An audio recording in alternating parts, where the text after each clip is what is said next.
अम्ब त्वामनुसन्दधामि भगवद्गीते भवद्वेषिणि। ओम नमो भगवते वासुदेवाय। আমাদের গীতার ক্লাসে মোটামুটি শেষের দিকে এসেছি, চতুর্থ অধ্যায়ের 4th চ্যাপ্টারের লাস্টের দিকে এসে গেছি। আগের দিন আমরা শেষ করেছিলাম যে জ্ঞান লাভ করার জায়গাটাই, অর্থাৎ 34 নম্বর শ্লোকে তদ্বিদ্ধি প্রণিপাতেন পরিপ্রশ্ন সেবাই, এই শ্লোকে শেষ করেছিলাম। এখান থেকে আলোচনা আজকে শুরু হবে বলা হয়েছিল। তো বিভিন্ন যজ্ঞের প্রসঙ্গে ছিল, সেখানের মধ্যে জ্ঞান যজ্ঞ শ্রেষ্ঠ এটা বলা হয়েছে। শ্রেয়ান দ্রব্যমায়া যজ্ঞাৎ জ্ঞান যজ্ঞ পরন্তপ সর্বং কর্মাখিলং পার্থ জ্ঞানে পরিসমাপ্যতে। এই জ্ঞানের প্রশংসা করার পর সেই জ্ঞান লাভের উপায় প্রসঙ্গে ভগবান নিজেই বলছেন, শ্রীকৃষ্ণ তদ্বিদ্ধি, অর্থাৎ সেই জ্ঞান লাভ করো বা জানো, তদ্বিদ্ধি। এই বিদ্ধি শব্দটা আমরা উপনিষদে পাই, আত্মানং বিদ্ধি। তদ্বিদ্ধি প্রণিপাতেন, 3টে উপায় বলা হয়েছে। আমরা যদি মুন্ডকোপনিষদে যাই তাহলে দেখতে পাবো সেখানে গুরুর কাছে গিয়ে কিভাবে যাবে তার প্রসঙ্গ বলা আছে। ক্ষত্রিয় ব্রহ্মনিষ্ঠ গুরু সমিত পানি হয়ে যাওয়ার কথা আছে সেখানে। ঠিক সেই ভাবনাটাই এখানে পরিষ্কার করে বলছেন যে 3টি কথা এখানে সুন্দরভাবে শ্রীকৃষ্ণ তুলে ধরেছেন, যে তদ্বিদ্ধি প্রণিপাতেন, অর্থাৎ সেই জ্ঞান লাভ করার জন্য একজন যে মুমুক্ষু বা জ্ঞান লাভের ইচ্ছুক ব্যক্তি বা মুক্তি লাভের ইচ্ছুক ব্যক্তি কিভাবে যাবে বা কি আচরণ করবে, প্রণিপাত করবেন। প্রণিপাত একটা অসাধারণ দিক প্রণিপাতের। প্রণিপাত মানে প্রকৃষ্ট রূপে নত হওয়া, অর্থাৎ বিধিবদ্ধভাবে শাস্ত্রসম্মত বিধি অনুসারে আচার্যের শরণ নেওয়া, গুরুর শরণ নেওয়া। এবং এটা একটা গুরুত্বপূর্ণ জিনিস, কারণ অহংকার নষ্ট হয় এর দ্বারা, পাত্রতা লাভ হয়, পাত্রত্ব বা পাত্রতা অর্থাৎ যোগ্যতা লাভ হয়। এটাও একটা গুণ। অর্থাৎ অহংকার থাকলে পরে শ্রীরামকৃষ্ণ উদাহরণ আছে যে উঁচু জমিতে জল যাবে না, অথবা আমরা যদি এভাবে কিছু রাখতে চাই রাখা যাবে না, এভাবে রাখতে হয়, এটা বিনয়ের প্রতীক বলা হয়, বলে থাকি আমরা। তো এই বিনয় বা নম্রতা, এইগুলো এটা হচ্ছে যোগ্যতা, অন্যতম যোগ্যতা শিক্ষার্থী বিদ্যার্থীর বা যে জ্ঞান লাভ করতে চায় তার প্রণিপাত। কিন্তু প্রণিপাত মানে কিন্তু তিনি যে কোনো প্রশ্ন করবেন না বা সে কোনো প্রশ্ন করবে এমনটা নয়, কিন্তু তারপরেই সেই কারণে বলছেন পরিপ্রশ্নে না, পরিপ্রশ্ন থাকবে, অর্থাৎ শুধু ফালতু তর্ক নয়, জানার আগ্রহ নিয়ে স্বাস্থ্যসম্মত ভাবে জিজ্ঞাসা অন্তরে তার আছে, সেই প্রশ্ন করবেন উত্তর দেবেন, আবার প্রশ্ন করবেন উত্তর দেবেন, এই পরিপ্রশ্ন এই আছে। এরপর আছে সেবা।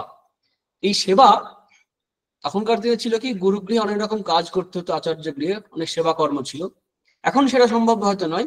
সেবা বলতে এরকম বলা হয় যে আচার্য বা গুরুর নির্দেশ অনুসারে জীবন যাপন করা।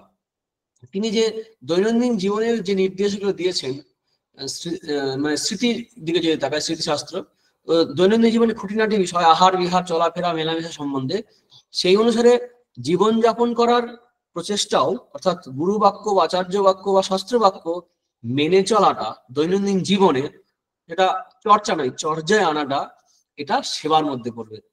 তাই প্রণিপাত, পরিপ্রশ্ন এবং সেবা। এখন প্রশ্ন হতে পারে এখানে তো তর্ক তো অ্যালাউ করছে না, এটা কেউ কেউ বলতে পারে, কিন্তু এখানে আমরা একটা সুন্দর পেয়ে গেলাম পরিপ্রশ্ন, এই কথাটার উত্তর আমরা বলতে পারবো যে না, এখানে তর্ক বা বিতর্ক করা যায়। সত্য নির্ণয়ের জন্য তর্কেরও একটা ভূমিকা আছে, এবং কত দূর পর্যন্ত তাও শাস্ত্র নির্দিষ্ট করেছে। কারণ আলটিমেটলি তর্কের দ্বারা প্রতিষ্ঠা হয় না সত্য, তর্ক প্রতিষ্ঠার একটা সূত্র আছে, ব্রহ্মসূত্র, সেখানে বলছেন তর্কের দ্বারা সত্য প্রতিষ্ঠা হয় না, নৈশা তর্কেই না মতির আপনিয়া। এই বুদ্ধি, এই যে আত্মজ্ঞান লাভের ইচ্ছা বা বুদ্ধি, যেটা নচিকেতার আমরা কঠোপনিষদে পাই, নচিকেতার যেটা এসেছিল, সেই বুদ্ধি বলছেন যে তর্কের দ্বারা আসে না। তাই তর্কের দ্বারা যেহেতু এই বুদ্ধি আসে না, আস্তিক্য বুদ্ধি বা জ্ঞান লাভের স্পৃহা আসে না, তাই তর্কের দ্বারা নষ্টও করতে নেই। যেটা আচার্য শঙ্কর তার ভাষ্যে বলছেন, না আপতব্যা না হাতব্যা, যেহেতু এটা আসে না, না আপতব্যা বুদ্ধি তর্কের দ্বারা না হাতব্যা, তাই তর্কের দ্বারা নষ্ট করতে নেই। অর্থাৎ বিরুদ্ধ তর্ক, নাস্তিক্য বুদ্ধি সম্পন্ন তর্ক, কিল্লি করা যাকে এখনকার ভাষায়, সেই তর্কের দ্বারা এই আস্তিক্য বুদ্ধি, এই ভাব যে এসেছে আমাদের মধ্যে, শ্রদ্ধা, এটা নষ্ট করা উচিত নয়। তাহলে জানতে গেলে কি করতে হবে? প্রণিপাত, পরিপ্রশ্ন এবং সেবা। যে জ্ঞানের প্রশংসা করা হলো, জ্ঞান যোগ মানে সর্বশ্রেষ্ঠ, শ্রেয়ানদ্রব্য মায়ের জায়গায় জ্ঞান যজ্ঞ পরন্তব সর্ব, আগের শ্লোকে আর কি, সর্বং কর্মা খিলং পার্থ জ্ঞানে পরিসমাপ্যতে। দ্রব্যযজ্ঞ আর জ্ঞানের যজ্ঞ, এই দ্রব্যযজ্ঞের মধ্যে আমরা বাকি যতগুলো যজ্ঞ আছে, 14 রকম যজ্ঞ পেয়েছিলাম আগের দিন ক্লাসে, সমস্ত যজ্ঞগুলো মধ্যে শ্রেষ্ঠ হচ্ছে জ্ঞানযজ্ঞ। অন্যান্য যজ্ঞগুলো কি হয়, চিত্তশুদ্ধির ক্ষেত্রে সাহায্য করে যদি নিষ্কাম ভাবে করা যায়, কিন্তু জ্ঞানযজ্ঞ চিত্তশুদ্ধি তো বটেই, আত্মজ্ঞান লাভ এটাই তো শ্রেষ্ঠ। কারণ সমস্ত যে পূজা আর্চা থেকে শুরু করে দৈনন্দিন কর্ম, সব রকম স্মার্ত বা শ্রৌত অর্থাৎ বেদ নির্দিষ্ট বা স্মৃতিশাস্ত্র নির্দিষ্ট বা আধুনিক যত কর্ম আছে, সমস্ত কর্ম ওই জ্ঞান আত্মজ্ঞান লাভের ক্ষেত্রে যদি হয়ে যায়, তখন জ্ঞানের দৃষ্টিতে তখন আর কর্ম থাকছে না, সমস্ত কর্ম তার শেষ হয়ে যাচ্ছে। পরের শ্লোকে আবার এগুলো বলবেন। তাই বললেন কিভাবে জ্ঞান লাভ করা যায় তার উপায় বললেন, আবারও পরেও বলবেন। এরপরে বলছেন জ্ঞান লাভ করলে কি হয়। পরের শ্লোকেই আছে যজ্ঞত্বা না পুনর্মেহম এবং ইয়াস্যসি পাণ্ডব ইয়েন ভূতানি শেষানি দক্ষসি আত্মনি অথময়ী। মানে যে জ্ঞান লাভ করলে যজ্ঞত্বা, আর মোহ আসবে না এরকম, অর্জুনের যেরকম মোহ এসছে, পুনর্মোহম এবং না ইয়াস্যসি, মানে এরকম মোহ প্রাপ্ত হবে না, এরকম মোহগ্রস্ত তুমি হবে না। এখন অনেকে প্রশ্ন করে তাহলে কি অর্জুন পরবর্তীকালে তো দেখেছি আমরা ভুলভাল করছে, মোহগ্রস্ত হচ্ছে, এটা মাথায় রাখতে হবে আমাদেরকে যে অর্জুনের কিন্তু জ্ঞান হয়নি, সাজেশন বা প্রজেক্ট হিসেবে অর্জুনের সামনে আছে, ওই সময়ের জন্য মোটিভেটেড হয়েছেন। কিন্তু আলটিমেটলি যদি আমরা মহাভারতের পরবর্তী পর্যায়গুলো দেখি, পর্বগুলো দেখি, দেখবো যে অর্জুনের কিন্তু জ্ঞান লাভ হয়নি, পরবর্তীকালে হয়নি। তো আবার মোহগ্রস্ত হবে না জ্ঞান লাভ করার পর। আর একটা অসাধারণ ভাবনা আছে জাস্ট পরের অংশে শ্লোকেই, ইয়েন ভূতানি অশেষানি, অশেষানি ভূতানি মানে সমস্ত ভূত, অশেষ ভূত মানে সমস্ত ভূত অর্থাৎ সমস্ত জীব, ভূত অশেষানি ভূতানি, যে জ্ঞানের দ্বারা কি হবে, দৃশ্যসী আত্মনি নিজের মধ্যে সমস্ত, সর্বভূতান্তর আত্মা বলা হয় উপনিষদ বলছে, আমাদের শাস্ত্রে পাই, বেদে পাচ্ছি, উপনিষদে পাচ্ছি যে এই জীব এই ব্রহ্মাণ্ডেই, মানে আমার নিজের ভাণ্ডেই ব্রহ্মাণ্ড আছে, জগৎ সংসার সব আছে। সেই অশেষানি ভূতানি দৃশ্যসী কোথায় দেখতে পাবে, সেই জ্ঞানী আত্মনি নিজের মধ্যে। এখানেই থেমে থাকছেন না, শ্রীকৃষ্ণ ভগবান স্বয়ং বলছেন যে অথময়ী, এবং এরপর আমার মধ্যে, ভগবানের মধ্যে যিনি অবতার, এর আমরা অবতার দেখেছি এই অধ্যায়ে আছে। তো নিজের মধ্যে সবকে দেখবে এবং আমার মধ্যেও দেখবে। অর্থাৎ এখানে আমরা উপনিষদের যে মহাবাক্য পাই, সেই মহাবাক্য আমরা ইনডাইরেক্টলি পাচ্ছি, যদি এটাকে মহাবাক্য বলে না, কিন্তু মহাবাক্য কাকে বলে না, জীব এবং ব্রহ্মের ঐক্যবোধক যে বাক্য তাকে মহাবাক্য বলা হয়। যেমন অহম ব্রহ্মাস্মি, আমি ব্রহ্ম, ভাগ ত্যাগ লক্ষণের দ্বারা, জগৎ অজগৎ লক্ষণের দ্বারা, এটা দর্শনের ব্যাপার। তো এর দ্বারা জীবের কোন অংশটুকু বাদ দিলে পরে যে চৈতন্য আছে, বা ঈশ্বরের কোন অংশ বাদ দিলে চৈতন্য আছে, সেই চৈতন্য অভেদ। ঢেউ এবং সমুদ্র, এর মধ্যে সমুদ্রের পার যদি বাদ দিই, ঢেউ হিসেবে যদি আলাদা করে রূপ নাম রূপ বাদ দিই, তাহলে জলের মধ্যে মিল আছে, যা জল সমুদ্রের জল যা, ঢেউয়ের জল তাই, সেই জলে জলে মিল আছে। সেই দিক থেকে এটাকে ভাগ ত্যাগ লক্ষণ বলে, মানে একটা ভাগ ত্যাগ করে মানে যেটা কমন আছে সেটাকে অ্যাকসেপ্ট করা। তো এই চৈতন্য, সেই আত্মচৈতন্য যখন হয়, জ্ঞান লাভ হয়, তখন সমস্ত ভূত সমস্ত জীবকে নিজের মধ্যে দেখবে এবং ঈশ্বরের মধ্যে দেখবে। শ্রী শ্রী মা সারদা দেবীর একটা কথা আছে যে সে জ্ঞান হলে কি হবে না, নিজের মধ্যে যা হাড়ি দুলে বাগদি, তখনকার কনটেক্সটে খেয়াল রাখতে হবে, সবার মধ্যেই তাকেই দেখতে পাবেন, ঈশ্বর ঈশ্বর ঈশ্বর করছে, সবার মধ্যেই দেখতে পাবেন এখানে সাধক। তো এটা হচ্ছে জ্ঞানের ফল। তাহলে মোহ হবে না, এবং আত্মজ্ঞান লাভ হলে সর্বভূতে আত্মদর্শন হবে, সমস্ত আত্মার মধ্যে সমস্ত দর্শন হবে, এমনকি ঈশ্বরের মধ্যে, চৈতন্য অংশ চৈতন্যের। তখন কি হবে, এই যে প্রেম, জীবে প্রেম এর কথা আমরা আগে এই ক্লাসে এই ক্ষেত্রে আলোচনা করেছিলাম, আগে আমরা ব্রহ্মার্পণম মন্ত্র আলোচনা করার সময়। তো সমস্ত ভূতের মধ্যে, সমস্ত জীবের মধ্যে, শুধু মানুষ নয়, ওই তখন এই জীবে প্রেম করা যায় জন, সেই ব্যাপারটা ঠিক ঠিক স্বতঃস্ফূর্ত ভাবে, spontaneous love will come out from our heart, স্বতঃস্ফূর্ত ভাবে আসবে। শুধু তাই নয়, এরপরে জ্ঞানের এই লাভের ফলটা কি হবে, জ্ঞান লাভের, যে যদি কেউ হতে পারে অনেক পাপ করেছে, পাপ বুদ্ধি থাকতে পারে, কিন্তু এই জ্ঞান লাভের জন্য সাধনা করতে করতে যখন জ্ঞান লাভ হয়ে যাবে, তখন তাকে আর পাপী বলে গণ্য করা যাবে না, সে সাধু ব্যক্তি হয়ে যাবেন। তিনি কি, যে অপি চেদসি পাপেভ্য সর্বেভ্য পাপকৃত্তম সর্বং জ্ঞান প্লবেনৈব বিজিনং সন্তরিষ্যসি। এখানে জ্ঞানকে একটা ভেলা বা বোট, নৌকার মতো, নৌকার সঙ্গে তুলনা করা হয়েছে, যে সমুদ্রের পেরিয়ে যাবে, সমুদ্র পেরিয়ে যাবে এই ভেলার দ্বারা, সে জ্ঞান রূপ ভেলার দ্বারা, জ্ঞান প্লব প্লব। কিরকম না, সমস্ত পাপ মানে যত পাপ, যত অ্যাক্টিভিটি দুষ্কর্ম হতে পারে, নিকৃষ্টতম পাপকে ওখানে উল্লেখ করছেন, পাপ কৃত্তম, সুপারলেটিভ ডিগ্রি। সর্বেভ্য পাপেভ্য অপি চেদ অসি, সর্বেভ্য পাপেভ্য পাপ কৃত্তম সর্বং জ্ঞান, এই সমস্ত পাপ জ্ঞান রূপ যে প্লব এর দ্বারা তুলে যাবে, উতরে যাবে। জ্ঞানের এতটাই ক্ষমতা আছে। জ্ঞানের দিকে যদি তাকাই, আমাদের স্বরূপের দিকে যদি তাকাই, কখনোই জীবের যে স্বরূপ তা নষ্ট হয় না। স্বরূপ কখনো ভালো করা যায় না, আলাদা করে ঝকঝকে চকচকে করব, স্বরূপকে ঝকঝকে চকচকে করা যায় না। আবার স্বরূপকে মলিন করে দেবো ময়লা ফেলে দিয়ে, কুকর্ম কুচিন্তা দ্বারা, তাও করা যায় না। শুধু ওই স্বরূপের প্রকাশটা বাধা দিতে পারে। আমরা সূর্যকে ঢাকতে পারি না। যখন ওই জরাসন্ধ নয়, জয়দ্রথকে বধ করার কথা হয়েছিল, তখন অর্জুন প্রতিজ্ঞা করেছিলেন যে সূর্যাস্তের পূর্বেই তাকে বধ করবে। তো এমন একটা পরিস্থিতি শ্রীকৃষ্ণ তৈরি করলেন যে ওকে সামনে পাওয়া যাচ্ছে না, যে তিনি সুদর্শন চক্রের দ্বারা সূর্যকে ঢেকে দিলেন। তারপরে যখন ও সামনে আসলো হাসতে হাসতে, যে অর্জুন এবার প্রতিজ্ঞা অনুসারে নিজে অগ্নিতে আহুতি দেবে, তখন আবার শ্রীকৃষ্ণ চক্রটাকে সরিয়ে দিলেন, সূর্যটাকে দেখা গেল। তখন দেখা যাচ্ছিল কি, পাখি ডাকতে শুরু করেছে, পাখিরা বাসায় ফিরছে, যেটা সন্ধ্যের অবস্থা হয়। কিন্তু দেখা গেল যে না, আসলে সূর্য ঢাকা ছিল চক্রের দ্বারা। তাহলে সূর্য কি ছিল না? ছিল, ঢাকা ছিল চক্রের দ্বারা।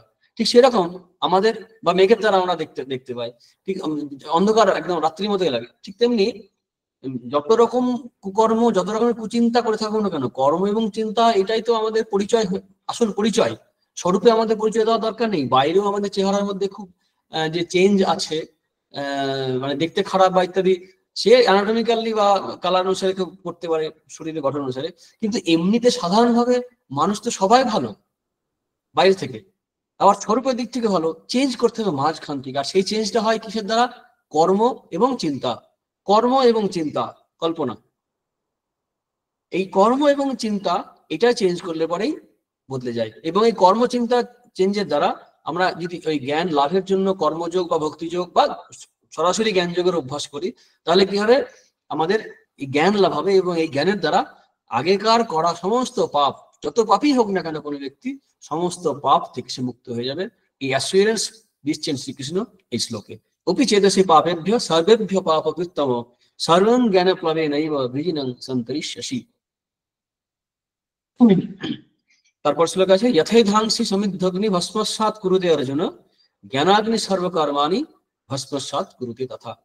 একটা উদাহরণ এখানে বলছেন ভগবান, যে যেমন সমিধ অগ্নি, যে অগ্নি সমস্ত কাষ্ঠ এধাংসি, সমস্ত যে কাঠগুলোকে জ্বালিয়ে দিতে পারে, ঠিক তেমনি জ্ঞানরূপ অগ্নি সমস্ত কর্মকে ভস্মসাৎ করে দেয়, অর্থাৎ ভস্মে পরিণত করে দিতে পারে। এধাংসি ভস্মসাৎ করিতে জ্ঞানাগ্নি সর্বকর্মাণি। এই সর্বকর্মাণি নিয়ে অনেক আলোচনা অনেকে করেন। আমাদের কর্ম তিন রকম কর্ম। একটা হচ্ছে সঞ্চিত কর্ম, যেটা জমা আছে, আর একটা হচ্ছে প্রারব্ধ কর্ম, অর্থাৎ সেই জমা থেকে নিয়ে আমার এই জীবন যেটা শুরু হয়েছে, মানে একটা টাকা তুলে নিলাম ব্যাংক থেকে, বা এফডিটা ভেঙে নিয়ে সেই টাকা নিয়ে এখন কাজ শুরু করলাম, এবং যতক্ষণ পর্যন্ত টাকা থাকবে ততক্ষণ পর্যন্ত কাজটা করব। এইটুকু উদাহরণ, এইটুকু প্রমাণ নিতে হবে। তো সঞ্চিত কর্মের একটা পার্ট হচ্ছে প্রারব্ধ কর্ম। সেই প্রারব্ধ কর্ম অর্থাৎ এই জীবনে যা নিয়ে আমি জন্মগ্রহণ করেছি এবং যা নিয়ে আমার চলছে, এটা হচ্ছে প্রারব্ধ। আর একটি কর্ম বলা হয় সঞ্চয়মান বা আগামী কর্ম, আগামী বলে বেশি। তো আগামী কর্ম এখন যে কর্মগুলো করছি তার ফল ভবিষ্যতে প্রসব করবে, মানে ভবিষ্যতে জমা হবে, কাজে লাগবে। এখন যে ইনকাম করছি, এই যে কর্ম তিন রকম, অর্থাৎ সঞ্চিত, প্রারব্ধ এবং আগামী কর্ম, এই তিন কর্মই কিন্তু আর ফল প্রসব করে না, জীবকে এই কর্মফলের প্রভাবে বদ্ধ হয় না। এই কর্মের দ্বারা সঞ্চিত নষ্ট হয়ে যায় এই জ্ঞান লাভ হলে, আগামী নষ্ট হয়ে যায়, আগামী কর্ম যে ফল দিচ্ছে সেটা নষ্ট হয়ে যায়। প্রারব্ধ নষ্ট হয়ে যায় কেউ বলে যায় না, কিন্তু সাধারণ সিদ্ধান্ত এই যে প্রারব্ধ নষ্ট হয়ে যায় তা বলছে না, কিন্তু প্রারব্ধ জ্ঞানীকে কাবু করতে পারে না। কেন করতে পারে না? কারণ বাইরের লোকেরা দেখে যে তিনি কষ্ট পাচ্ছেন, দুঃখে আছেন, যন্ত্রণায় আছে, কিন্তু তার আত্মজ্ঞান হওয়ার জন্য তার দেহাত্ম বুদ্ধি তো চলে গেছে, অর্থাৎ identification with the body mind complex এটা থাকছে না। এটা না থাকার জন্য যেটা সুবিধা সেটা হচ্ছে লোকে জানবে যে সে কষ্ট পাচ্ছে, দুঃখ পাচ্ছে। আমরা আচার্যদের জীবনে, অবতারদের জীবনে দেখি, আমরা আচার্যদের জীবনে পাই যে তারা অনেক, সে জ্ঞান লাভ হলো, ভক্তি লাভ হলো, তারপরে দেখা এত কষ্টে তাদের জীবন কাটছে।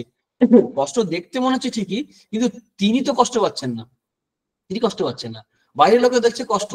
যে স্বামীজি যে উদাহরণটা দেওয়া হয়েছিল যে ঢিল মারছে ছেলেরা, রক্ত করছে, কষ্ট পাচ্ছে, কিন্তু সেই কষ্ট তাদের কষ্ট মনে হচ্ছে না। তার জ্ঞান লাভ হয়েছে, তার প্রেম লাভ হয়েছে ভগবানের। তো এই যে জ্ঞান লাভ, বিশেষ করে জ্ঞানের কথা হচ্ছে এখানে, এই জ্ঞান লাভ হলে প্রারব্ধ ইয়স্য তস্য মে নাস্তি, মানে যে দেখছে সে দেখছে, যার দৃষ্টিতে আছে সে দেখছে যে আমি সাফার করছি, কিন্তু আমার কাছে সেই প্রারব্ধ কিন্তু আমাকে টাচ করছে না, আর সঞ্চিত ফল প্রসব করছে না। এই বিচারে সমস্ত কর্ম যেন অ্যাজ ইফ, অর্থাৎ অ্যাজ ইফ বলা হচ্ছে অ্যাজ দো আর কি, মানে যেন ওই প্রারব্ধ আমাকে টাচ করছে না, সেই অর্থে এই প্রারব্ধ যেন সেই কনসার্ন জ্ঞানের ক্ষেত্রে যিনি আত্মজ্ঞান লাভ করছেন সে স্পর্শ করছে না। স্পর্শ যদি না করে থাকা না থাকা দুই সমান, সেই অর্থে সমস্ত কর্ম ভস্মসাৎ হয়ে যাচ্ছে। এইসব বলার পরেই আবার শ্রীকৃষ্ণ বলছেন এই কারণে দেখো যে জ্ঞানের চেয়ে পবিত্রতম কিছুই নয়, কিছুই নেই। পরে শ্লোকে বলছেন নয় হি জ্ঞানের সদৃশ্যং পবিত্র মিহ বিদ্যতে তৎ স্বয়ং যোগ সংসিদ্ধ কালেন আত্মনিবিন্দতি। জ্ঞানের চেয়ে পবিত্র মানে পিউরিফায়ার, পিওর অ্যান্ড পিউরিফায়ার আর কিছুই নেই। কারণ কেন নেই? কারণ আমরা এতদিন আলোচনা করলাম, বা এখনো যে আলোচনা, আগে যে শ্লোকগুলো হলো বুঝতে পারলাম যে এই জ্ঞানে সমস্ত কিছু পাপ বোধ চলে যায়, দেহাত্ম বুদ্ধি চলে যায়, যেটাকে আমরা যেখানে যে যার মাধ্যমে আমাদের পাপ হয়, কুচিন্তা হয়, যে মনের দ্বারা, যে হস্তপদাদি ইন্দ্রিয়াদির দ্বারা, যে কুকর্ম হয় চক্ষুআদির দ্বারা, যে দেখা বা শোনা হয়, এই সমস্ত কিছু থেকে নিজেকে ডিসোসিয়েট করে, আলাদা করে নাই। যার ফলে এই জ্ঞান হলে পরে পবিত্র, অবশ্যই পবিত্রতম জিনিস এটা। আর এই এর চেয়ে পবিত্র জিনিস হতে পারে না, কারণ একদম মানে জীবকে স্বরূপে প্রতিষ্ঠিত করে, এবং শুদ্ধ যে স্বস্বরূপ যে শুদ্ধতা সেটাই স্বস্বরূপ ফিরিয়ে দেয়, মানে নিজের রাজ্য নিজে ফিরে পায়। একটি বই আছে যেমন স্বরাজ্য সিদ্ধি, এই বেদান্ত সম্বন্ধে। তো এর চেয়ে পবিত্র কিছু হতে পারে না। পরের অংশে বলছেন এই জ্ঞান লাভ কিন্তু একদিনে হবে না, কালে না আত্মনিবিন্দতি, মানে ইন কোর্স অফ টাইম, একটা সময় হবে। কখন হবে না? এই সাধনাগুলো করতে গিয়ে। যোগ সিদ্ধ বলতে এখানে জীবন যাপনের প্রণালীকে ইঙ্গিত করছে, কর্মযোগ, ভক্তিযোগ যাই হতে পারে, কিন্তু প্রাসঙ্গিক ক্ষেত্রে আমরা কর্মের দ্বারা চিত্তশুদ্ধ বা ভক্তি দ্বারা চিত্তশুদ্ধ যখন হয়, অর্থাৎ কর্মের দ্বারা কর্ম করতে করতে ভগবানের অর্পণ বুদ্ধিতে যে কর্মগুলো আমরা করি, আগের আমরা তৃতীয় অধ্যায় পেলাম, এখানেও পাচ্ছি, ওই ভগবানের চিন্তা করতে করতে কিভাবে ওই জন্মকর্ম চামে দিব্যাং এবং দেহ পুনর্জন্ম নেইতে মামিতে, এখান পেয়েছি শ্লোকগুলো আমরা এই অধ্যায়ে আছে। তো ভগবানের চিন্তা করে করে হবে, অথবা কর্মের দ্বারা, নিষ্কাম কর্মের দ্বারাও আমাদের চিত্ত শুদ্ধ হলে পরে স্বয়ং স্বতঃস্ফূর্ত ভাবে, অর্থাৎ শুদ্ধ হয়ে গেলে জ্ঞানের প্রকাশ হবে। এই নিয়ে স্বামী বিবেকানন্দ তার শিষ্য শরৎচন্দ্রের সঙ্গে তর্ক আছে, যে আচার্য বলছেন যে জ্ঞান ছাড়া হবে না, তাহলে আপনি যে বলেন কর্মের দ্বারা কি করে হবে? তো স্বামীজি সুন্দর তর্কটা করেছেন নবম খণ্ডে আছে বাণী রচনায়, যে আচার্য যে বলছেন জ্ঞান ছাড়া মুক্তি হবে না, তার সিদ্ধান্তের আমি বিরোধিতা করছি না, কিন্তু কর্মের দ্বারা যদি চিত্ত শুদ্ধি হয়ে গেল, শুদ্ধ হওয়ার পরে আর কি বাকি থাকলো? স্বয়ং প্রকাশিত হবে জ্ঞান। কেন স্বয়ং প্রকাশিত হবে? কারণ সেটা তার স্বরূপ।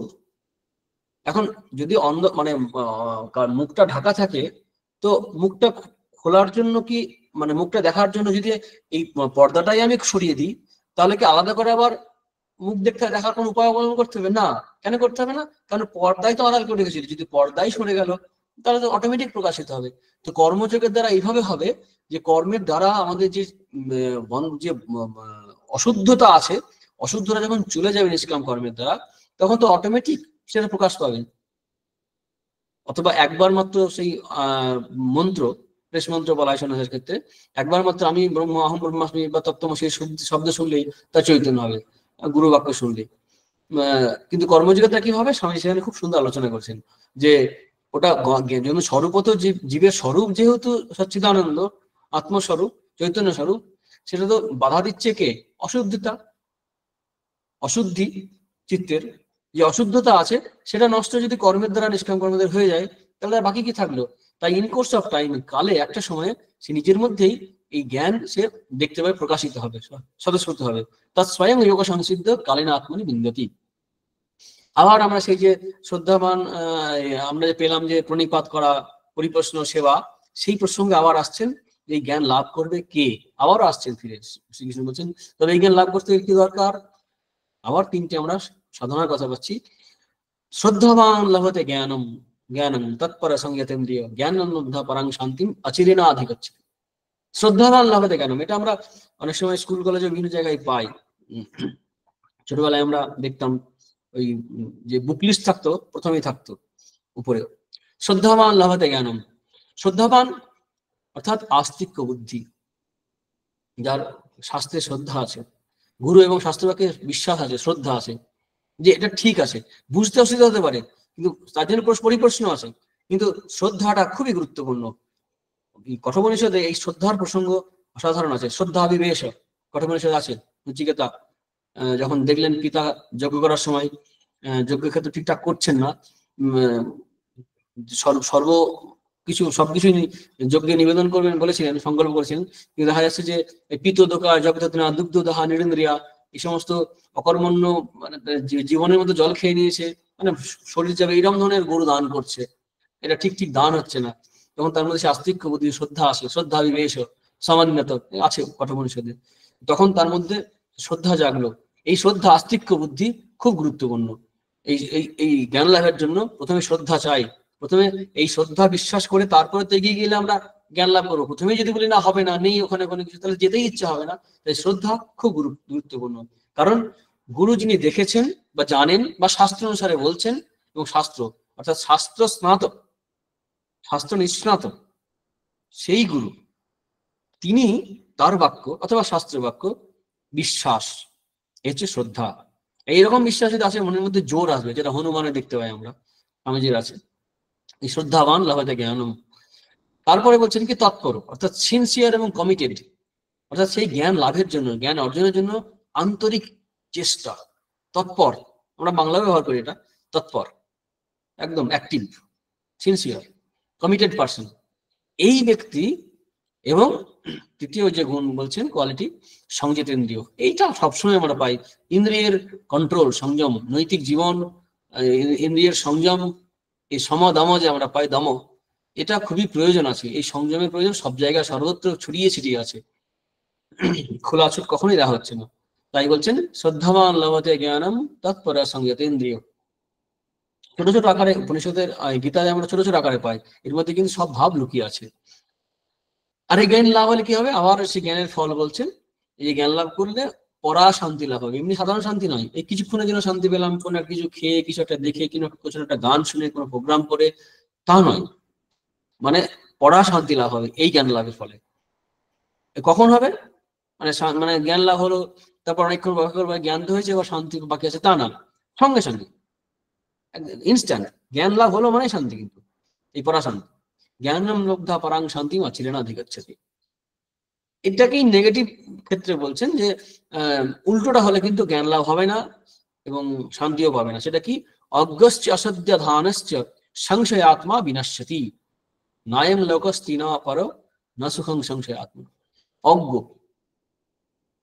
অজ্ঞ মানে এই শাস্ত্র বা এই বিষয়ে জানে না, এবং জানে না, জানলেও হতো, জানতে চেষ্টা করতে পারে না, অশ্রদ্ধা আছে তার মধ্যে, বিশ্বাস নেই, শ্রদ্ধা নেই। তারপর একটা কি তিনটে ডিমেরিটস আর কি, দুর্গুণ বলা যেতে পারে। অজ্ঞতা তো আছে, তার সঙ্গে অশ্রদ্ধা আছে, আর কি আছে? সংশয় আত্মা, ডাউট, সংশয় আছে। সংশয় ব্যক্তি এমনি মানে শান্তি পায় না, মানে স্বাস্থ্য বিষয় তো বটে, এমনি জীবনে যার সন্দেহ খুব বেশি, সংশয় খুব বেশি, পারিবারিক ক্ষেত্রে হোক, অফিসে হোক, যে কোনো জায়গায়, বিশ্বাসের জায়গায় সংশয় যদি প্রবল হয়ে যায় কোনো ব্যক্তির মধ্যে, সে এই লোকেও সুখ পায় না, নায়ং লোকস্তি না পর না সুখং, না পর না সুখং সংশয় আত্মা, মানে এই লোক বা পরলোক, অর্থাৎ ইহলৌকিক এবং পারলৌকিক কোনো জীবনেই বা কোনো ক্ষেত্রেই এই সংশয়াত্মা ব্যক্তি কখনোই সুখ লাভ করে না। কারণ সংশয় করা কি ঠিক নয়? আমরা ওয়েস্টার্ন ফিলোসফিতে পাই ডেকার্টের কথা, যে ডাউট দিয়ে শুরু করব, যে আমি কোনো কিছু বিশ্বাস করবো না। তিনি পর্যন্ত গজিত অর্গসম বলছেন যে লাস্টে দেখলেন যে সব সংশয় করলে যে সংশয় করছে তাকে তো সংশয় করা যায় না। তখনই বলছেন I think therefore I exist, যেহেতু আমি সংশয় করছি, চিন্তা করছি, তা আমি অন্তত আছি। আমাদের শাস্ত্র তা বলছেন যে প্রশ্ন তুমি করতে পারো। আমাদের অনেক বইও আছে এরকম, যে মানে পদ্ধতি এরকম আমাদের ভারতীয় দর্শনের, যে এমন ভাবে সংশয়গুলো প্রকাশ করবে, বিরুদ্ধ মত এই আছে না আমাদের, যে প্রথম পূর্বপক্ষ, তারপর খণ্ডন, তারপর উত্তর পক্ষ অর্থাৎ প্রতিষ্ঠা করছে। তো আমি নিজে হয়তো সন্দেহ করিনি, কিন্তু শাস্ত্র যখন পড়বো তখন দেখবো যে যে সন্দেহগুলো করা উচিত, যে অ্যাঙ্গেল থেকে বিচার করা হবে, বিরোধিতা করা দরকার, শাস্ত্রে আমরা ঠিক যে কোনো দর্শনের পড়ি না কেন ঠিক তার বিরুদ্ধে সমালোচনা করে যাচ্ছে পূর্বপক্ষ, এবং সেটাকে খণ্ডন করছেন। হয়তো আমি অত সন্দেহ করিনি, যেভাবে শাস্ত্রকাররা সন্দেহ করে সেভাবে এগিয়ে গেছে। এইভাবে আমরা গীতাতে একটা শ্লোক পাবো, ব্রহ্মসূত্র পদেশ্চৈব হেতু মদ্ভির বিনিশ্চিতই আছে, পরে আমরা পাবো। ব্রহ্মসূত্র পদের দ্বারা হেতুমত ভি অর্থাৎ যুক্তিযুক্ত হবে, বিনিশ্চিতই অর্থাৎ নিশ্চয়, আমাদের এই কোর্সটাকে গীতা বিনিশ্চয় বলা হচ্ছে, অর্থাৎ যুক্তির দ্বারা নিশ্চিতকরণ, নিশ্চয় করা হচ্ছে। অর্থাৎ সেখানে সংশয় থাকতেই পারে, কিন্তু সেই সংশয়ের উত্তরও পাওয়া যাবে। কিন্তু এ একটা সংশয় হচ্ছে কি জিজ্ঞাসার জন্য, একটা একটা ক্যারেক্টার, একটা নেচার হয়ে যায় সব কিছুতে সন্দেহ করা।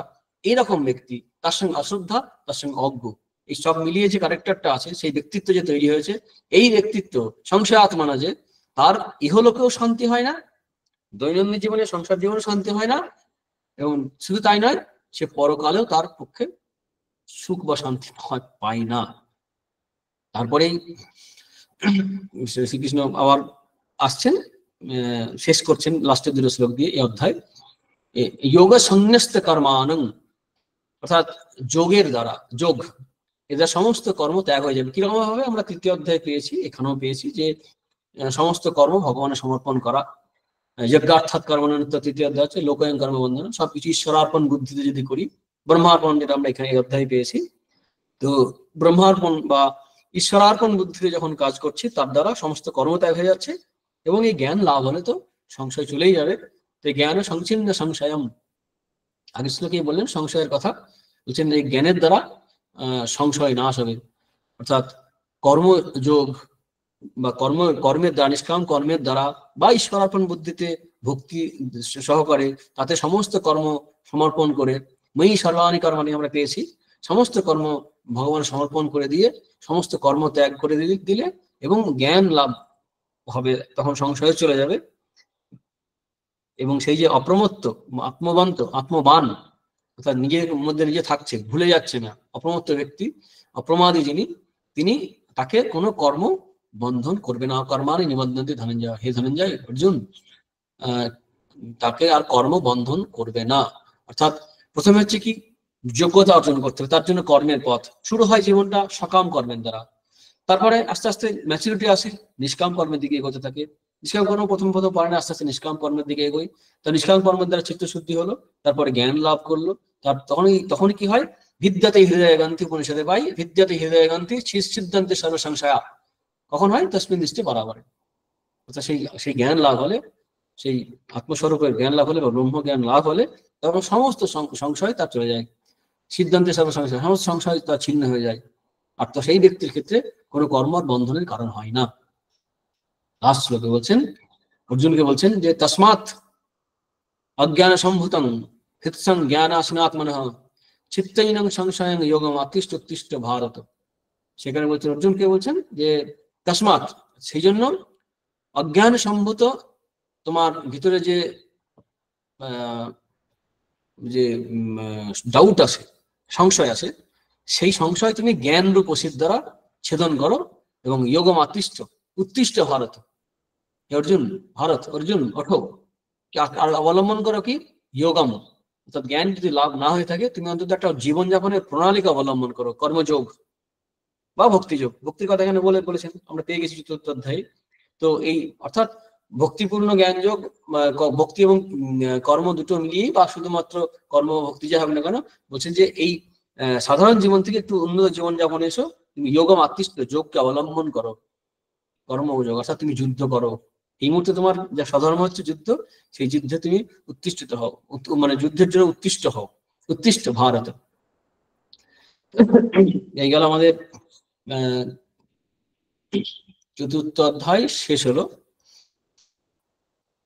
এই চতুর্থ অধ্যায়ে আমরা কি কি পেলাম মোটামুটি একটু সামান্য যদি আমরা আলোচনা করি, তাহলে দেখতে পাবো যে প্রথম শ্রীকৃষ্ণ বললেন যে আমি যে জ্ঞান এবং কর্ম মিশ্রিত যে যোগ বা জ্ঞান যোগ, জ্ঞান কর্ম মিশ্রিত করতে চাই না, কিন্তু এই যে চিত্তশুদ্ধির জন্য পরম্পরাক্রমে মানে ক্রমসমুচ্চয়, এমনি সমুচ্চয় নয়, আর আগে কর্মের দ্বারা চিত্তশুদ্ধি হলো, তারপরে জ্ঞান লাভের যোগ্যতা অর্জন করলো। এই যে বিষয়গুলো যোগ তোমাকে বলেছি আমি, সেই যোগগুলো এখনকার নয়, অনেক পুরনো। ইমং বিবস্ত্রিত যোগং বলে শুরু হচ্ছেন, এই শুরু করছেন এই অধ্যায়।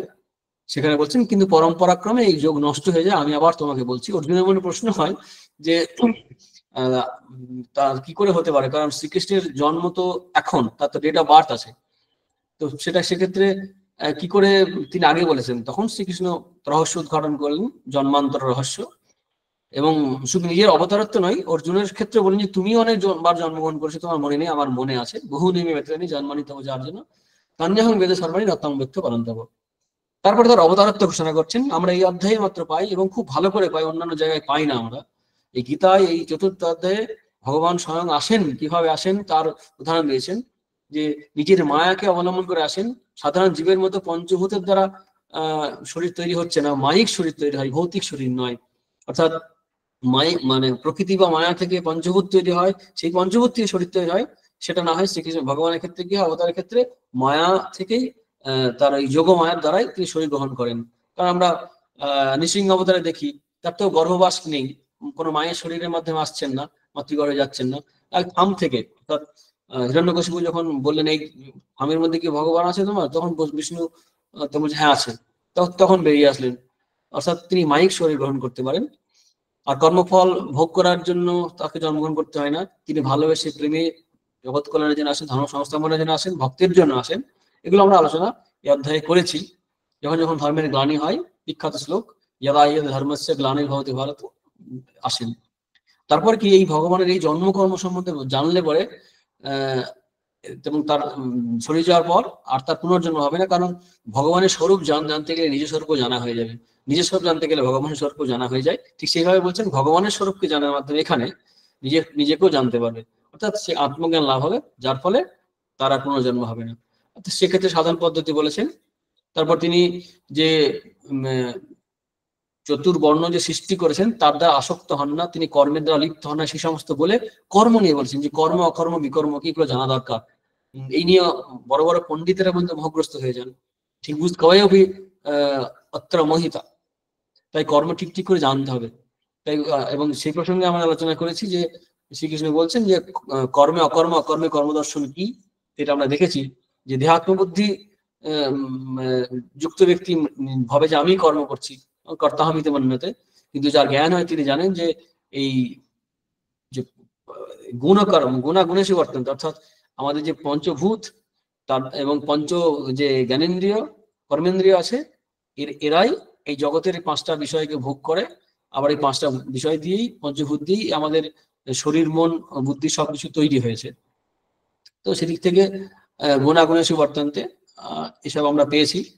তারপরে এই কর্মযোগ করতে গিয়ে দুরকম পদ্ধতির জীবন যাপন আমরা পেয়েছি, যে এক হচ্ছে সমস্ত কর্মত্যাগ করে সন্ন্যাস গ্রহণ, আর একটা গৃহস্থ আশ্রম ব্রহ্মনিষ্ঠ কর্মযোগী সেখানে পেয়েছি। তিনি কিভাবে কর্ম করবেন, সমস্ত ফল ত্যাগ করে, ত্যাগটা কর্ম ফল সঙ্গে নিত্য তৃপ্ত নিরাশ্রয় কর্মণি বিপরীত্যপি নৈব কিঞ্চিত করতে, সেক্ষেত্রে পেয়েছি। এবং আরেকটা পেয়েছি যে শারীরং কেবলং কর্ম করবো না আপনি কল বিষম, মানে সন্ন্যাসের কথা বলা হচ্ছে। এগুলো পাওয়ার পর আমরা বিখ্যাত শ্লোক পেয়েছি ব্রহ্মার্পণং ব্রহ্মহবি ব্রহ্মাগ্ন ব্রহ্মণাহুতং ব্রহ্মৈব তেন গন্তব্যং ব্রহ্ম কর্ম সমাধিনা। ব্রহ্মার্পণ অর্থাৎ সমস্ত কর্মপদ্ধতি, যে মানে কারক, কর্মকারক, করণকারক, কর্তৃকারক, অর্থাৎ কর্তা যার দ্বারা কাজ করছেন, এটা এখানে কিন্তু যজ্ঞকে, অজ্ঞাত যজ্ঞকে উদ্দেশ্য করা হয়েছে, কারণ প্রতিদিন করতে হতো। এখন কিন্তু যজ্ঞ থাক বা না থাক, একটা জিনিস তো আমরা পাই সবসময়, খাওয়া, আমাদের খেতে হয়, তাই এখন এটা খাওয়ার মন্ত্র হয়ে দাঁড়িয়েছে খাওয়ার সময়। যেমন অগ্নিহোত্র ছিল, সেই সেই কর্মটাকেই, এই হচ্ছে অবতারের একটা বিশেষ গুণ, প্রচলিত কর্মগুলোকে বা যা চলে আসছে ভাবধারাকে নষ্ট না করে, মানে কর্মগুলোকে না করে ভাবটাকে বদলে দেয়। তো অগ্নিহোত্রকেই তিনি শ্রীকৃষ্ণ করেছিলেন কি, সেটা কিভাবে আত্মজ্ঞানের সাধনায় নিয়ে যেতে পারেন, ব্রহ্মজ্ঞানের সাধনায় যেতে পারেন, তাই এই ব্রহ্মার্পণ এই জায়গাটাই নিয়ে এসছেন। এখন আবার আধুনিক ক্ষেত্রে আমরা দেখতে পাই কি, যে আমাদের রামকৃষ্ণ মিশন তো আছেই, যে খাওয়ার সময় মন্ত্র উচ্চারণ করা হয়, অর্থাৎ অন্ন গ্রহণ পদ্ধতি, রান্না করছে যে খাচ্ছে, সবাইকে আমরা ইনক্লুড করতে পারি, এর মধ্যে সমাবিষ্ট হতে পারে। যে সব এই কর্মটা যে করছেন তিনি, যে কর্মের ফল সবই হচ্ছে ব্রহ্মময় এই দৃষ্টিতে। এইটার পরে আমরা আরো যজ্ঞ পেয়েছি, আমরা টোটাল 14 রকম যজ্ঞ পেয়েছি। সেই যজ্ঞগুলো সম্বন্ধে আলোচনা করছেন, যেগুলো এখন অনেকগুলি প্রাসঙ্গিক নয়, কোনো কোনো ক্ষেত্রে প্রাসঙ্গিক, কোনো ক্ষেত্রে প্রাসঙ্গিক নয়, পূজা অর্চনার সময় করা হয়, বেশিরভাগই প্রয়োজন নেই, দরকার হয় না। এখন অন্যান্য ধরনের পূজা পদ্ধতি, সাধন পদ্ধতি এসে গেছে, গুরু দীক্ষা, কীর্তন, ভজন, অনেক কিছু এসে গেছে। তো সেগুলো প্রসঙ্গ আলোচনা করে শ্রীকৃষ্ণ জ্ঞান যোগের শ্রেষ্ঠতা বললেন, এবং সেই জ্ঞান শ্রেষ্ঠত্ব বলার পর সমস্ত কর্ম জ্ঞানে পরিসমাপ্ত হয়, কিন্তু সেই জ্ঞান লাভের জন্য পদ্ধতি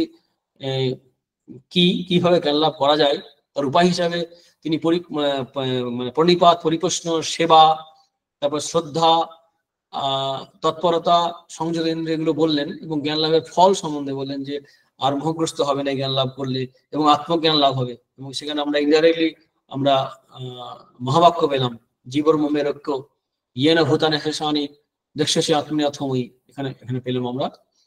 আর এতে সমস্ত পাপ নষ্ট হয়ে যায়, সমস্ত কর্ম নষ্ট হয়ে যায়, এর চেয়ে পবিত্র কিছু নেই। আর এই জ্ঞান লাভের ফলে শান্তি ও চিরশান্তি লাভ হয়, কিন্তু সংশয়াত্ম ব্যক্তিরা সুখ পায় না, ইহজীবনেও পায় না, পরজীবনেও পায় না। সেই কারণে অর্জুনকে বলছেন যে জ্ঞান লাভের যোগ্যতা অর্জনের জন্য তুমি আস্তে আস্তে ঈশ্বর পদ্ধতিতে কাজ শুরু করো, জ্ঞান লাভ হলে তোমার সমস্ত সংশয় চলে যাবে।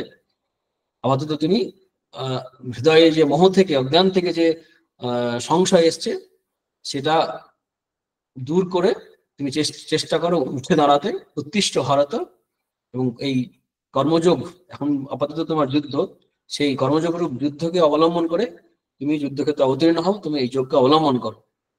অর্থাৎ অর্জুন জীবনের যে স্তর আছে সবকিছু বলার পরে বলছেন তুমি ওখান থেকে আবার শুরু করো। অর্থাৎ হাইয়েস্ট অর্জুনকে বলছেন, কিন্তু সঙ্গে সঙ্গে এটাও মনে করে দিচ্ছেন যে তোমার কি কর্তব্য, তুমি এখন কি করবে। অর্জুনের মনে আবার হয়তো প্রশ্ন হবে, আমরা পঞ্চম অধ্যায় পাবো, সেটা পরের দিন হবে। সন্দীপ। প্রণাম মহারাজ।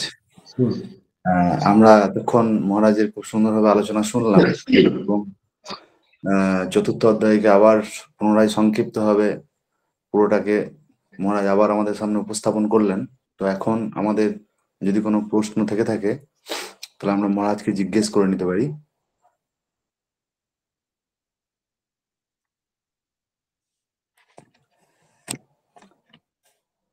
কারোর কি প্রশ্ন আছে?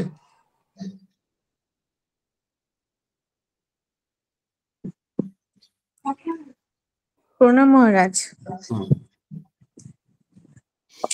আজকের এই চতুর্থ অধ্যায়টা আমরা পড়লাম পুরোটা।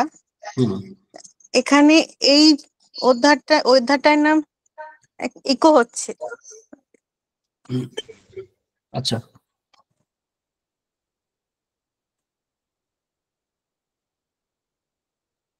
হ্যাঁ মহারাজ, শোনা যাচ্ছে এবার? আমি পরিষ্কার শুনতে পাচ্ছি। আচ্ছা, বলছি চতুর্থ অধ্যায়ে আমরা যে জ্ঞান যোগ নাম পাচ্ছি, তো আমরা তো প্রথমে কর্মের কথাই বেশি এখানে দেখছি, নিষ্কাম কর্ম, কিভাবে কর্ম করব, কোনটা অকর্ম বিকর্ম এরকম দেখছি। তাহলে কেন এর নাম জ্ঞান যোগ হলো? এটা মানে জ্ঞান কর্ম সন্ন্যাস যোগ অনেক সময় বলে, পঞ্চম অধ্যায়কে বলে মেনলি।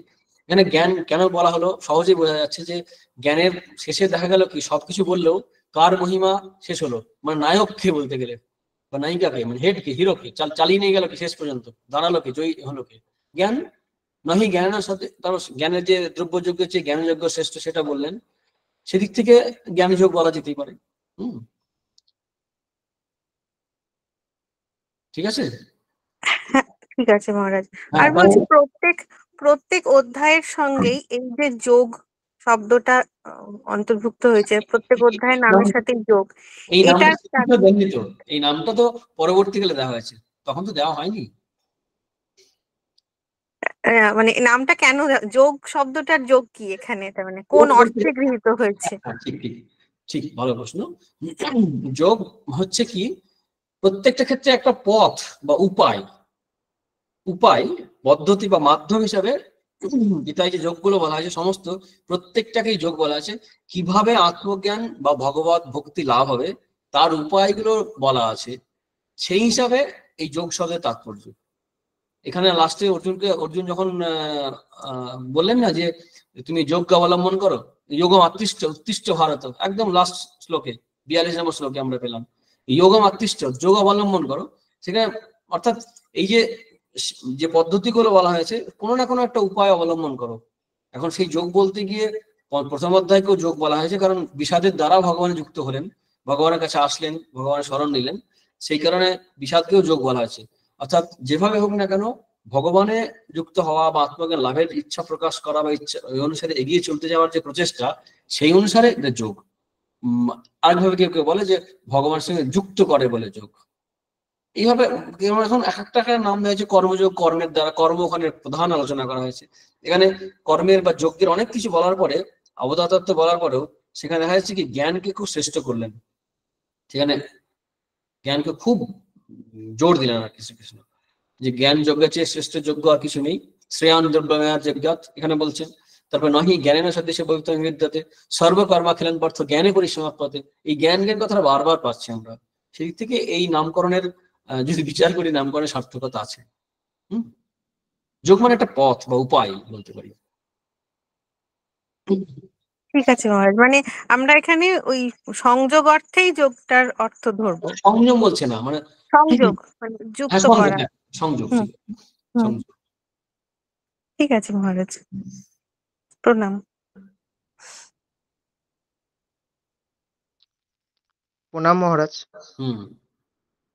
মহারাজ বলছি, 3 প্রকার কর্মে যখন নাশ হয়ে যায়, যখন আর কোনো কিছু হয় না, তখন আপনার স্থিতিটা কি হয়? মানে অস্তিত্ব বলতে কিছু থাকে?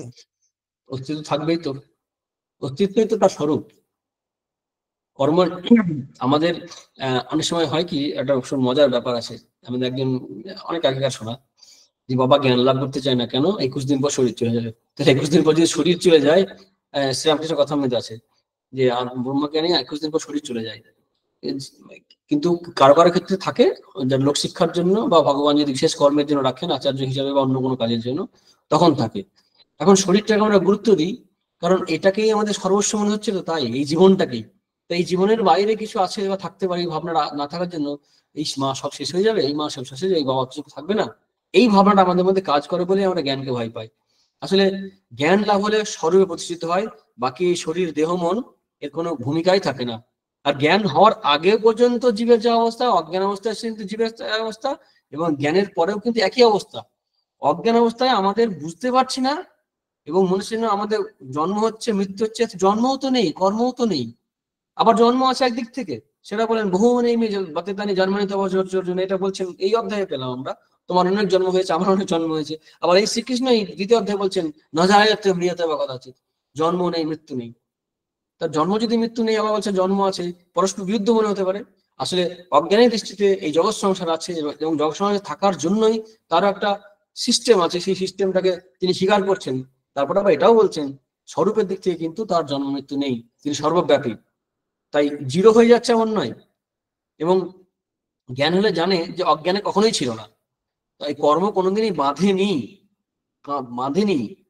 শঙ্করাচার্য সুন্দর লিখেছেন, তার এতে আছে যে এর মুক্ত মানে না বদ্ধ না মুক্ত, মানে কেউ বদ্ধ নেই, মুক্ত কেউ নেই। ইত্যেষা পরমার্থ, অর্থাৎ পরমার্থ তো স্বরূপ, কেউ মুক্ত নয়, কেউ বদ্ধ নয়, তার মুক্ষু নেই, সাধকও নেই, কিছুই নেই স্বরূপের দিক থেকে তাকাতে গেলে। কিন্তু এটা এক ধরনের এই মায়ার মধ্যেই, মায়া থেকে বেরোবার চেষ্টা চলা হচ্ছে। এই যে চেষ্টা চলছে এটাও মায়া, নিজেকে বদ্ধ ভাবছে এটাও মায়া।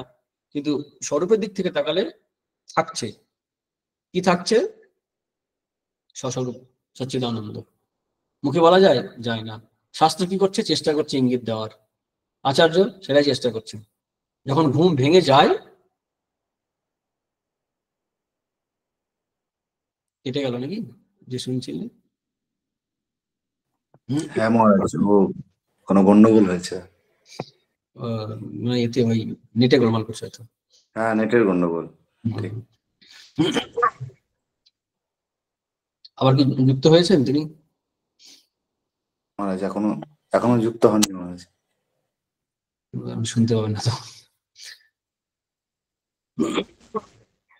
যাক, উত্তর তো দেওয়া হয়েছে, ঠিক আছে। এরপরে কেউ প্রশ্ন করলে করুন।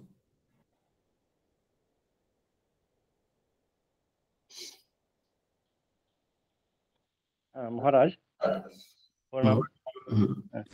মহারাজ, আমরা তো শুরুতে পড়েছিলাম গীতাতে যে সর্ব উপনিষদ গাবো দগ্ধা গোপাল নন্দন পার্থ বৎস সুধীর ভোক্তা দুগ্ধম গীতামৃতম মহৎ। অর্থাৎ সংক্ষেপে বলা যাচ্ছে যে উপনিষদের সার বস্তু হলো গীতা।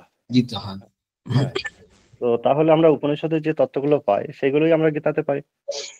তাহলে উপনিষদে, কঠোপনিষদে বিশেষ করে আমি একটা মন্ত্র বলছি, সেটা হচ্ছে নৈষা তর্কেন মতির আপনেয়া ভক্তান্যে নৈব সুজ্ঞানায় পৃষ্ঠ ইত্যাদি ইত্যাদি করে একটা মন্ত্র আছে। হ্যাঁ, তো এখানে এটা বলতে চাওয়া হচ্ছে যে তর্কের দ্বারা, মতির দ্বারা, প্রভৃতির দ্বারা পাওয়া যায় না, অর্থাৎ আত্মতত্ত্বকে জানা যায় না।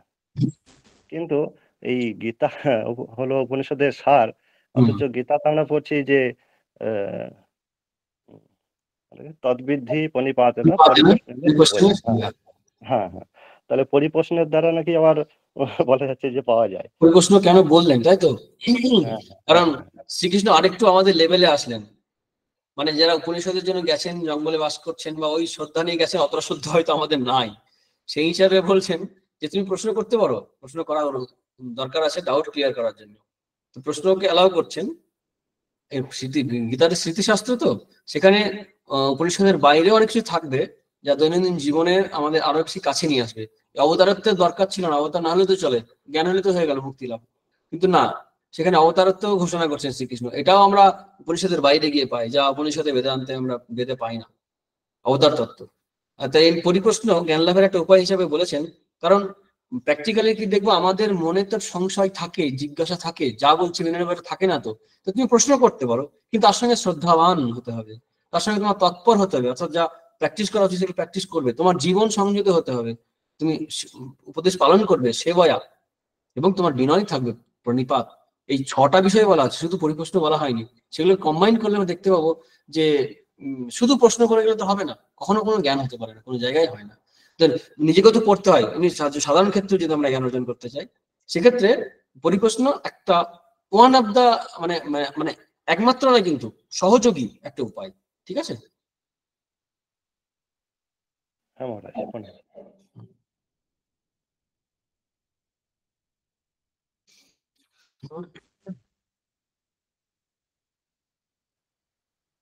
আর মনে হচ্ছে প্রশ্ন। মহারাজ, আমার একটা প্রশ্ন আছে। সেটা হলো, আপনি যেটা বলছিলেন যে ভগবান যোগমায়ার দ্বারা শরীর ধারণ করেন, আমাদের সাধারণ মানুষের মানে পঞ্চভূতের দ্বারা, ক্ষিতিয়ব তেজ মরুদ্গম, এই পঞ্চভূতের দ্বারা নয়। তাহলে তো আমরা মনুষ্য রূপেও তো ভগবানকে পেয়েছি অবতারবাদ গুলোতে। মানে ধরুন শ্রীকৃষ্ণকে আমরা তো মানুষ হিসেবেই পেয়েছি, তো মনুষ্য রূপে পেয়েছি, সেটা কিভাবে সম্ভব হলো? না, মাঝের আবার ধ্রুব এসে গেছে, মাঝের জায়গাটা অফ হয়ে গেছে। অর্থাৎ মানে ক্ষিতিয়ব তেজ মরুদ্গম, ঠিক আছে, প্রকৃতি থেকে তৈরি হচ্ছে, আসে না, দৈত্যের বসাতে পাওয়া যায় না। আকাশ আর বায়ুর অভিনয় অদ্ভুত পৃথিবী আছে, পরপর ক্রম আছে, আত্মা থেকে, প্রকৃতি থেকে আসছে। তো এই যে ক্রমের মাধ্যমে এসে যে মেটেরিয়াল গুলো তৈরি হয়েছে, পঞ্চভূত, পঞ্চীকরণের মাধ্যমে স্থূল থেকে সূক্ষ্ম হচ্ছে আমরা পাচ্ছি, বা উপনিষদ ত্রিবিধকরণ বলা হয়। তো এই যে পঞ্চভূত তৈরি হচ্ছে, তার দ্বারা মাতৃগর্ভের মাধ্যমে আমরা সাধারণ জীবের জন্ম হচ্ছে।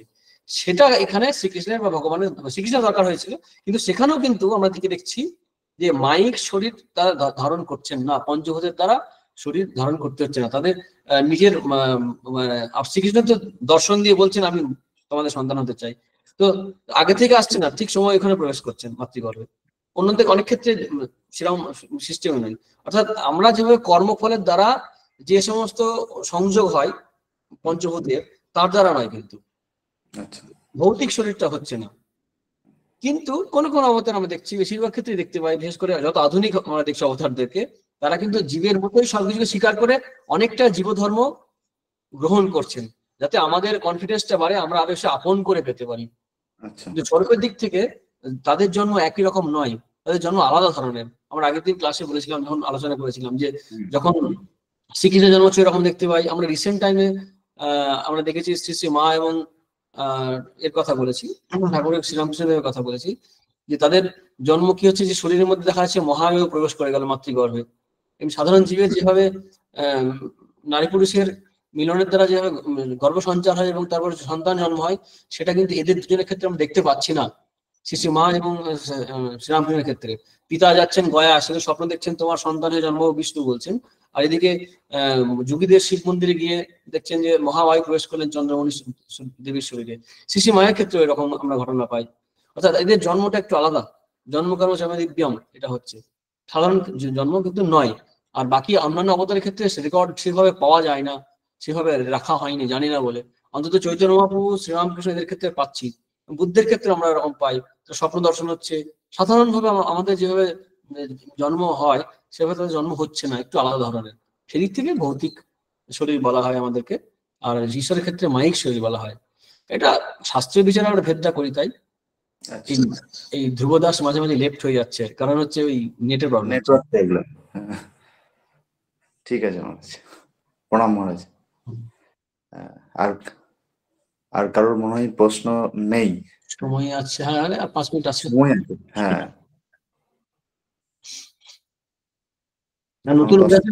নতুন অধ্যায় শুরু করতে চাইলাম না, সেই কারণে। ঠিক আছে, মনে হয় তাহলে আর কারোর প্রশ্ন নেই। না থাকলে আপনাদের কারোর কি প্রশ্ন আছে? আর না হলে মনে হয় মহারাজ নেই। ঠিক আছে।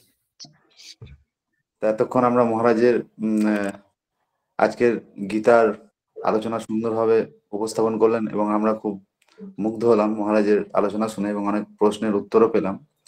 তো এতক্ষণ যারা আমাদের সঙ্গে গীতা ক্লাস করছিলেন তাদের প্রত্যেককে আবার একবার ধন্যবাদ জানিয়ে গীতা গ্রুপের পক্ষ থেকে এবং আমার পক্ষ থেকে, এবং মহারাজকেও এত সুন্দর ক্লাস আমাদেরকে উপহার দেওয়ার জন্য মহারাজকেও আন্তরিক কৃতজ্ঞতা এবং সশ্রদ্ধ প্রণাম জানাচ্ছি। এবং ঠান্ডা লেগে আছে, দেখছি ঠান্ডা লেগে আছে। আচ্ছা, ধ্রুব দাস দেখলে আমার জয়েন হয়েছে, ওর প্রশ্নের উত্তর হয়ে গেছে কি বেরোবার আগে? আমি জিজ্ঞেস করে নিচ্ছি। শুনতে পাচ্ছেন? আবার কেটে গেছে, আবার মনে হয় লেফট হয়ে গিয়েছে, মনে হয় আবার মহারাজ চলে গিয়েছে। একটু আগে দেখছিলাম। হ্যাঁ, ও মানে জয়েন হচ্ছে। আর ঠিক আছে, থাক তাহলে শেষ করি। হ্যাঁ, প্রণাম মহারাজ। ওম শান্তি শান্তি শান্তি। হরি ওম তৎসৎ। শ্রীকৃষ্ণার্পণমস্তু। প্রণাম মহারাজ।